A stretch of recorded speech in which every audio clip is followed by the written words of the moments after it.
ADM Naveen ബാബുവിനെതിരെ തെളിവില്ലെന്ന് vigilance. കൈക്കൂലി വാങ്ങിയതിനാണ് TV പ്രശാന്ത് നവീൻ ബാബുവിന് കൈക്കൂലി നൽകി അതിന് തെളിവില്ലെന്നാണ് വിജിലൻസ് പറയുന്നത്. പ്രാഥമിക അന്വേഷണ റിപ്പോർട്ട് പുറത്തുവന്നു.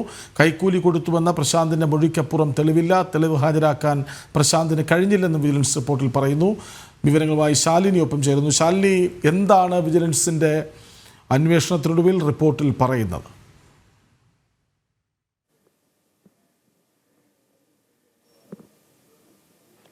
കൃഷ്ണരാജ്, കണ്ണൂരിലെ ADM ആയിരുന്ന നവീൻ ബാബുവിന്റെ മരണത്തിൽ വലിയ രീതിയിലുള്ള വിമർശനങ്ങൾ ആദ്യം മുതൽ തന്നെ CPM കേന്ദ്രങ്ങൾ പറഞ്ഞതാണ്. അത് അദ്ദേഹം കൈക്കൂലി വാങ്ങിയിട്ടുണ്ട്, അദ്ദേഹം ഒരു കൈക്കൂലിക്കാരനാണ് എന്നതടക്കമുള്ള ചില ന്യായീകരണങ്ങളും വിശദീകരണവും ഒക്കെയാണ് ഈ മരണത്തിന് ശേഷം PP ദിവ്യയെ സംരക്ഷിക്കാനായി ഇടത് കേന്ദ്രങ്ങൾ പടച്ചുവിടുകയും ചെയ്തത്. പക്ഷേ ഇതിന് പിന്നാലെയാണ് വിജിലൻസിന്റെ അന്വേഷണം വരുന്നു. അന്വേഷണത്തിന്റെ പ്രാഥമിക റിപ്പോർട്ട് ഇപ്പോൾ പുറത്തേക്ക് വരികയാണ്. അന്വേഷണ റിപ്പോർട്ടിൽ ഒരിടത്തും നവീൻ ബാബു കൈക്കൂലിക്കാരനാണ് എന്ന് കണ്ടെത്താൻ വിജിലൻസിന് കഴിഞ്ഞിട്ടില്ല എന്നുള്ളതാണ്. ഒരു സർക്കാർ ഏജൻസി തന്നെയാണ്, സംസ്ഥാന സർക്കാരിന്റെ ഏജൻസിയാണ്. സ്വാഭാവികമായും സർക്കാരിന് കീഴിലുള്ള ഏജൻസി അന്വേഷിച്ച് സർക്കാർ അടക്കമുള്ളവർ വിമർശനം ഉന്നയിച്ച ഒരു വ്യക്തിക്ക് ക്ലീൻ ചിറ്റ് നൽകുന്ന ഒരു റിപ്പോർട്ട് പ്രാഥമികമായി പുറത്തു വരുമ്പോൾ അത് CPM-ന് മാത്രമല്ല PP ദിവ്യ അടക്കമുള്ളവർ കേൾക്കുന്ന കടുത്ത തിരിച്ചടിയായി തന്നെ നമുക്കിതിനെ വിലയിരുത്തേണ്ടിയിരിക്കുന്നു. PP ദിവ്യയും ഈ മരണത്തിന് ശേഷം ഫേസ്ബുക്കുകളിലൂടെയും സോഷ്യൽ മീഡിയയിലൂടെയും ഒക്കെ തന്നെ പ്രതികരിച്ചതും TV പ്രശാന്ത് അടക്കമുള്ളവർ പരാതി ഉന്നയിച്ചുകൊണ്ട് തന്റെ അടുക്കിലേക്ക് വന്നിരുന്നു.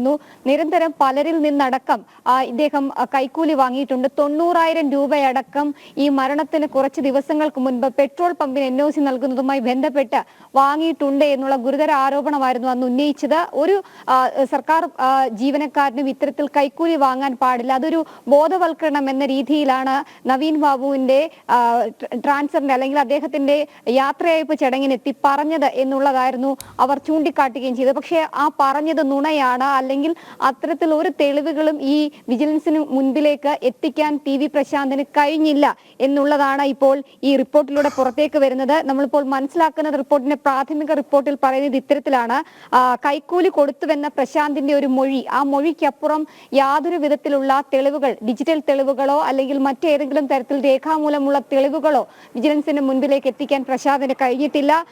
ഒപ്പം തന്നെ തെളിവ് ഹാജരാക്കാൻ നിരവധി തവണ പ്രശാന്തിനോട് ആവശ്യപ്പെട്ടിട്ടും അത്തരത്തിൽ ഒരു തെളിവ് വിജിലൻസിന് മുന്നിലേക്ക് എത്തിക്കാൻ പ്രശാന്തിന് കഴിയാത്തത് അത് അദ്ദേഹത്തിന്റെ വാക്കുകൾ നുണയാണ് എന്ന് തെളിയിക്കുന്നതാണ് എന്നുള്ള സൂചനകൾ കൂടിയാണ് ഈ വിജിലൻസ് റിപ്പോർട്ട് പറഞ്ഞു വെക്കുന്നത്. ഒപ്പം തന്നെ പ്രശാന്ത് ക്വാർട്ടേഴ്സിന് സമീപം എത്തിയതിന് ശേഷം, അതായത് നവീൻ ബാബു താമസിക്കുന്ന ക്വാർട്ടേഴ്സിന് സമീപം എത്തിയതിനു ശേഷം എന്ത് സംഭവിച്ചു എന്നതിനും തെളിവില്ല എന്നുള്ളതും ഈ റിപ്പോർട്ടിൽ ചൂണ്ടിക്കാട്ടുന്നുണ്ട്. പക്ഷെ വരും മണിക്കൂറിൽ ഈ പ്രാഥമിക റിപ്പോർട്ടിന്റെ കുറച്ച് വിവരങ്ങൾ കൂടി പുറത്തേക്ക് വരും. എന്തായാലും ആദ്യ സൂചനകൾ അല്ലെങ്കിൽ ആദ്യ വിവരങ്ങൾ പുറത്തേക്ക് വരുമ്പോൾ നവീൻ ബാബുവിന് ക്ലീൻ ചിറ്റ് നൽകുന്നതും ഒപ്പം തന്നെ TV പ്രശാന്തിന്റെ ആ പരാതി വ്യാജമാണെന്നും അദ്ദേഹം മനഃപൂർവ്വം കെട്ടിച്ചമച്ചതാണെന്നുമുള്ള രീതിയിലുള്ള തെളിവുകളാണ് ഇപ്പോൾ വിജിലൻസിന്റെ റിപ്പോർട്ടിലൂടെ പുറത്തു വരുന്നത്. എന്തായാലും ഇതിലിനി ഏത് തരത്തിലുള്ള പ്രതികരണങ്ങൾ അല്ലെങ്കിൽ ഇതിനെ പ്രതിരോധിക്കാൻ ഏത് തരത്തിലുള്ള പ്രതിരോധങ്ങൾ ഈ CPM കേന്ദ്രങ്ങളിൽ നിന്നുണ്ടാകും എന്നുള്ളതാണ് അറിയേണ്ടത്. കഴിഞ്ഞ ദിവസങ്ങളൊക്കെ തന്നെ കണ്ണൂരിലെ CPM-ന്റെ മുതിർന്ന നേതാക്കന്മാരടക്കമുള്ളവർ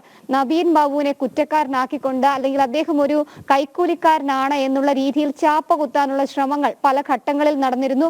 അത് മാത്രമല്ല മരണത്തിന് ശേഷവും അദ്ദേഹത്തിനെതിരെ കൈക്കൂലിക്കാരനാണ് എന്നുള്ള രീതിയിൽ അദ്ദേഹത്തിനെ പറഞ്ഞു വെക്കാൻ, അല്ലെങ്കിൽ അതായിരുന്നു കൈക്കൂലിക്കാരൻ തന്നെയാണ് അല്ലെങ്കിൽ അദ്ദേഹം അത്തരക്കാരനാണ് എന്ന രീതിയിൽ പ്രതികരണങ്ങൾ CPM കേന്ദ്രങ്ങൾ നടത്തുകയും ചെയ്തിരുന്നതാലും ആ പ്രതികരണങ്ങൾക്കൊക്കെ ഏറ്റവും ഒരു തിരിച്ചടിയായി തന്നെ സർക്കാരിന് കീഴിലുള്ള സർക്കാർ പ്രഖ്യാപിച്ച ഒരു അന്വേഷണം, ആ അന്വേഷണത്തിന്റെ പ്രാഥമിക റിപ്പോർട്ട് പുറത്തു വരുമ്പോൾ മനസ്സിലാവുകയാണ്. എന്തായാലും നവീൻ ബാബു കുറ്റക്കാരനല്ല, കൈക്കൂലിക്കാരനല്ല എന്നുള്ള പ്രാഥമിക ഒരു തെളിവുമില്ല എന്ന് പറയേണ്ടി വരുന്നു വിജിലൻസിന്. അതായത് പല കാര്യങ്ങളും കെട്ടിച്ചമച്ചത്, ദുരാരോപണങ്ങൾ, കാര്യമുണ്ടായിരുന്നില്ല എന്ന് വെളിവാകുന്ന തരത്തിൽ, അതായത് ഒരു കച്ചിത്തുരുമ്പ് പോലും അന്വേഷണ സംഘത്തിന് കിട്ടിയില്ല എന്ന് പറയുമ്പോൾ നവീൻ ബാബു നെതിരെ ഉയർന്ന ആരോപണങ്ങളെല്ലാം പച്ചക്കള്ളമെന്ന് വ്യക്തമാകുന്നു. അതായത് ഈ അന്വേഷണ റിപ്പോർട്ട് പുറത്തു വരുന്നതിലൂടെ ഒരു വശത്ത് കൃത്രിമമായി എല്ലാം കെട്ടിച്ചമയ്ക്കുകയായിരുന്നു എന്ന് അപ്പാടെ വ്യക്തമാകുന്നുണ്ട്. ഈ അന്വേഷണത്തിന് പിന്നാലെ രാഷ്ട്രീയപരമായി അല്ലാതെ ഒക്കെ സംഭവിക്കാനിരിക്കുന്നത് എന്ത്?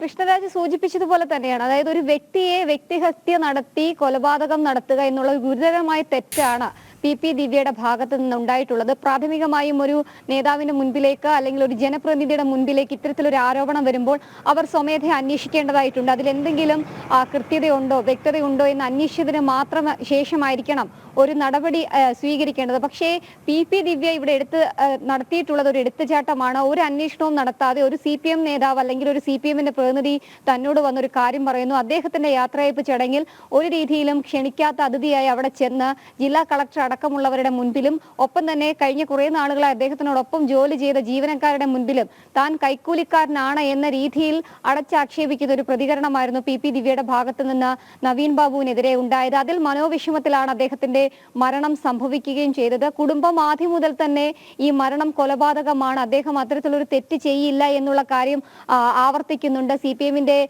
ചില നേതാക്കന്മാർ ഒരു ചെറിയ ഭാഗം നേതാക്കന്മാർ അത്തരത്തിലുള്ള പ്രതികരണങ്ങൾ നടത്തുകയും ചെയ്തിരുന്നു. ഒപ്പം തന്നെ പത്തനംതിട്ടയിൽ അടക്കമുള്ള ഉദ്യോഗസ്ഥർ ഒപ്പം ജോലി ചെയ്ത ജീവനക്കാരും അത്തരത്തിലുള്ള പ്രതികരണങ്ങൾ നടത്തുകയും ചെയ്തു. ഇതിന് പിന്നാലെയാണ് സർക്കാർ തന്നെ കൈക്കൂലി നൽകിയിട്ടുണ്ടോ വാങ്ങിയിട്ടുണ്ടോ എന്നതിൽ അന്വേഷണം നടത്താൻ വിജിലൻസിനെ ചുമതലപ്പെടുത്തുകയും ചെയ്തത്. നമ്മളിപ്പോൾ മനസ്സിലാക്കുന്നത് ഈ അന്വേഷണം നടത്തിയത് Kozhikode vigilance special cell SP ആണ്. ആ SP നൽകിയിട്ടുള്ള റിപ്പോർട്ടിന്റെ പ്രാഥമിക വിവരങ്ങളാണ് ഇപ്പോൾ പുറത്തേക്ക് വരുന്നത്.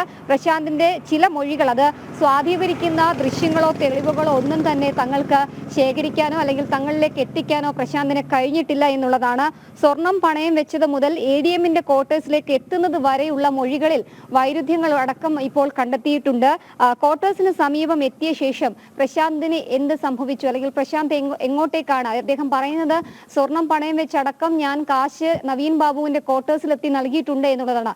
അത്തരത്തിൽ പണയം വെച്ചതിന് ശേഷം ആ പണവുമായി വന്നതിനോ അല്ലെങ്കിൽ പണയം വെച്ചതിനോ തെളിവുകൾ വിജിലൻസിന് മുൻപിലേക്ക് എത്തിക്കാൻ പ്രശാന്തിന് കഴിഞ്ഞിട്ടില്ല. ഒക്ടോബർ 5 സ്വർണം പണയം വെച്ചതിന്റെ രസീത് പ്രശാന്ത് കൈമാറിയെങ്കിലും ആ പണം എങ്ങോട്ടാണ് പോയത് എന്നുള്ളതിൽ ഒരു വ്യക്തത അദ്ദേഹത്തിന് കൃത്യമായി നൽകാൻ കഴിഞ്ഞിട്ടില്ല എന്നുള്ളതും ഈ ഒരു അന്വേഷണത്തിന്റെ പ്രധാനപ്പെട്ട അല്ലെങ്കിൽ നിർണായകമായിട്ടുള്ള വഴിത്തിരിവാണ് എന്ന് നമ്മൾ പറയേണ്ടിയിരിക്കുന്നു. അത് മാത്രമല്ല നവീൻ ബാബുവിനെതിരെ തെളിവില്ലെന്ന് വിജിലൻസ് റിപ്പോർട്ടിൽ പറയുന്നു. അതായത് TV പ്രശാന്ത് നവീൻ ബാബു കൈക്കൂലി വാങ്ങിയെന്ന് ആരോപിച്ചിരുന്നു. അതിന് ഒരു തെളിവും ഹാജരാക്കാൻ പ്രശാന്തിന് കഴിഞ്ഞിട്ടില്ല. അപ്പോൾ കാർഡടച്ച് വെടിവെക്കുകയായിരുന്നു ആ ഒരു സംഘം എന്നുകൂടി വ്യക്തമാകുന്നു. അങ്ങനെയെങ്കിൽ വരാനിരിക്കുന്നത് എന്തെന്നൊരു ചോദ്യം പ്രസക്തമാണ്. വിവരങ്ങൾ നൽകുകയായിരുന്നു S. ശാലിൻ.